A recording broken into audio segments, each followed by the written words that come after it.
How to manage and change map style on Google Earth. Hello guys, in today's video I'm going to show you how to manage and change the map style on Google Earth. First thing, go to Google Earth. This is the home page. Now go here, click on those three lions and you will find map style. Click on it, and as you can see from here, you can choose everything, or you can choose custom, or you can choose clean if you want. And you have also the layers if you want to turn on 3D buildings or turn off. As you can see, I just turned off the 3D buildings. Now let's go back, and here is it's back here. You have also those options.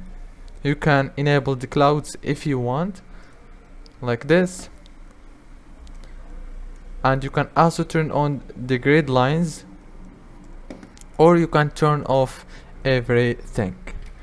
If this video was helpful, please don't forget to like and subscribe, and thank you so much for watching this video until the very end. See you later, and thank you so much.